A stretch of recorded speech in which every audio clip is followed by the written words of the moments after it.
Here we have the all-new 2024 Ineos Grenadier. Now this one comes in the TrialMaster trim level in magic mushroom paint. We have black leather interior. And then for the powertrain, we get a 3-liter turbocharged inline 6 engine made into an 8-speed automatic transmission. That gives us 282 horsepower, 332 pound-feet of torque. So a whole new vehicle out this year. LED headlamps, daytime running lights. And it's just a very interesting SUV. This is meant to be kind of an off-road master, kind of to go with the Defender. It's kind of in that class there, G-Wagon. The 17-inch wheels are there. But this really does feel like a G-Wagon and a Land Rover Defender for the most part. Even just how the doors close. Power door lock controls, mirrors, windows. Now I will say a lot of the features that you get here are pretty state of the art. Here's a driver's seat here. And these are Recaro seats. But I have that seat up front adjusted for someone of my size, being 6'3" with longer legs. And as you can kind of see, it is a step up there. So I'm gonna hop myself in here. There we go.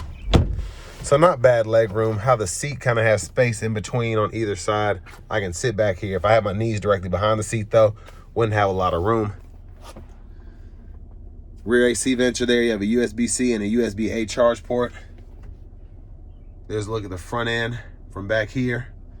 And just get a glimpse of that. This is something that's for off-road enthusiasts, really. Half this stuff, I don't even know what it does, but I'll kind of show it to you. And if you're one of those people, you can kind of take it for what it is. See what color these lights are. Okay, LED lights, that's good. Grab handle here. And plenty of room to put stuff, I will say that. Take my step out of here. But yeah, this is just something that's very quirky, I think. But for someone that likes to go off-roading or just somebody who wants something a little different, this is gonna be perfect for you. The back end there, LED tail lamps. Like the tail light design. Big shout out to Auto Collection of Murfreesboro and Auto Pro Nashville for allowing me to review this. I'll leave a link below in the description because they do have several. I like the dual exhaust, how that's integrated there. Now to open the back here is pretty interesting. You hit that opens here, and then you reach around and then open that way. And then here we have the cargo space. There's a 12-volt back here. And again, a lot of the stuff, you all feel free to let me know, timestamp it in the comments to let everybody else know kind of what's going on here. Because I wanted to get my hands on this as soon as possible, but I don't even know what this went to. But a lot of this stuff, I have no idea what I'm looking at. And I've just closed that. It's habit, but to close it back, you have to close that there. And then close this here. And you have a spare in the back. But just a very interesting, quirky little truck here. Pull on the strap here. That'll fold pretty much flat. Top tethers are in the back of the seats. And then you have your anchors right there. So you can fit your car seats in here if you want to. And then fuel tanks right there. Now with this pretty much having a BMW powertrain, it's recommended you put premium in these. And there's our front passenger seat as well. And there's our owner's manuals here. And I want to just show you a little bit of what's in the owner's manual just so you can see, just especially in terms of going off-road, what this thing is capable of and how you can configure it.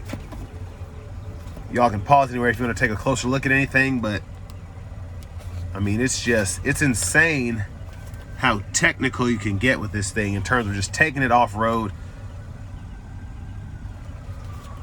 There's just so much that you can do here. I don't know what any of this stuff means. I don't go off-roading. I mean, I know what it means, but like I don't use it. So it's just, I find that pretty interesting. It's just a lot that you can do with this thing. Now we're gonna come back around to the front, take a quick look in the engine bay again. It's a turbo inline 6.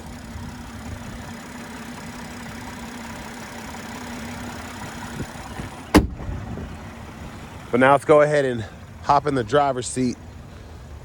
And there'll be other videos out there, I'm sure, of this actually going off-road. I'm not one of those people that does that, especially with this vehicle, because it isn't mine. So I just kind of do quick tests of the cars on the road for everyday driving. But here we go. Leather wrap steering wheel here. There's the horn sound. And then before I get into the radio and everything, this is something that's pretty interesting. You can go ahead and actually pop this top up and kind of have like a tilted sunroof, if you will. Just let a little bit of air in.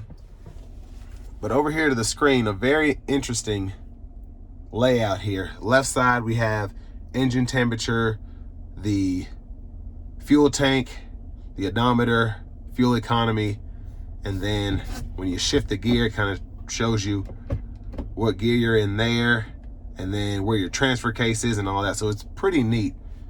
Now over here for the audio, we do get our FM as well as AM radio there. Where you're taking this thing, you probably won't need XM, but you do have Bluetooth audio too. And I'm assuming you get CarPlay, Android Auto, but I don't want to say that for sure. Now over here, this is interesting. You kind of see your altitude here, the temperature. There's just a bunch of weird stuff here, latitude, longitude, and then your voltage and whatnot there. I like seeing that. You can actually see what's going on with the battery in real time. Backup cameras there. You do have front and rear parking sensors. And down here, I mean, the thing is just, it's weird. Some of the stuff you just have to get used to. But here you do have your 3-stage heated seats for the front. They have a whole knob dedicated to them. Your AC, you literally have 1, 2, 3, and max for your airflow. And then you can control your temperature there in the auto mode there. And then fan direction, you can adjust that there. I like that we have the hazards right there in the middle. And then you have your defrosters here, AC, circulation, park assist toggle, and then your start stop here if you want to turn that auto stop off. And then your volume knob is here.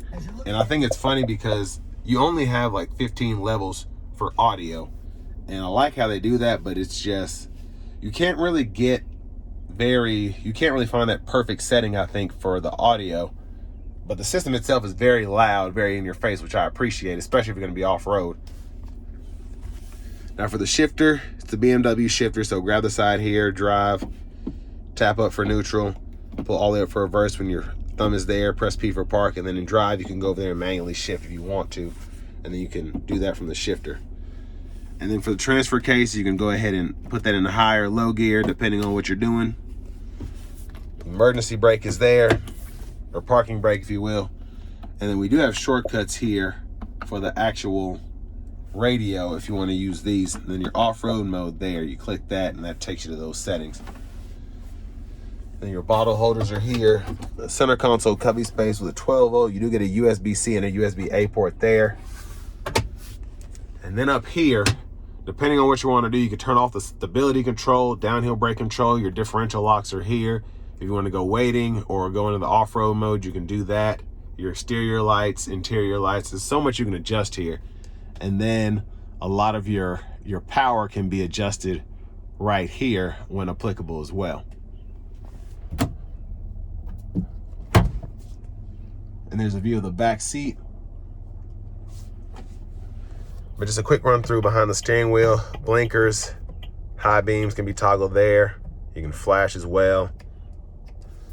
And then you have your intermittent wipers here, one time off, intermittent low high. You can adjust the intermittent frequency here, and then you just pull up here for the front wiper fluid and then push back for that rear wiper fluid. We have cruise control, just standard. We can turn that on or off. And then Bluetooth, set the speed, cancel, voice recognition. And then over here we have our volume controls, track list, radio station presets. I don't know what this does. It's red, so I don't even want to turn it on. But, and then on top of that, we do have a tilt telescoping steering wheel. And then we don't have push button start, just a turnkey there. And there is the fob itself.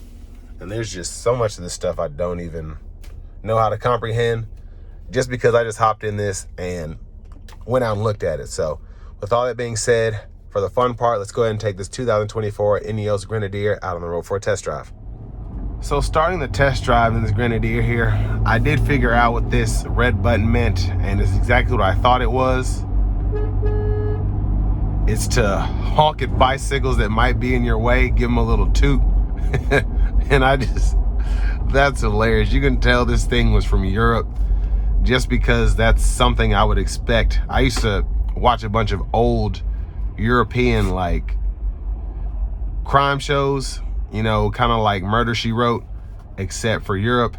And you'd always see people passing these bikes, giving them little toots like that in older cars. And I think it's funny that they put that in here. And then you have this really aggressive loud horn still, where you can just actually honk at somebody.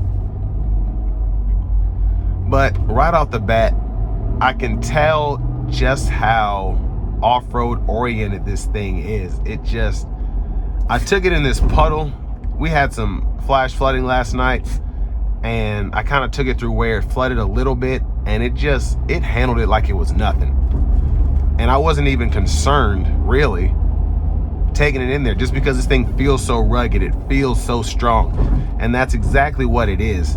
And that's why these things run close to 100 grand, because it feels more capable than a new Land Rover Defender. It feels more capable than a stock Jeep. I feel like I can take this thing anywhere. So I'm very impressed with just how rugged this thing feels, just all in all. The steering feels very Jeep, Bronco-like, even Hummer-like, just in terms of how maneuverable it is, how the turning radius is, and I really like that about this. Now, in terms of how the powertrain feels, of course, with this being as boxy as it is, again, with it being an off-road oriented vehicle, it has the same powertrain as, let's say, a stock BMW SUV, but it doesn't feel as quick.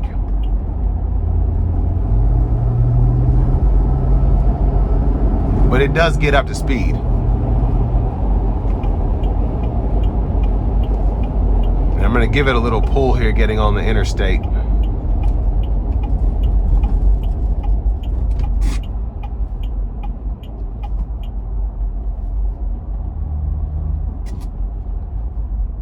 And here we go.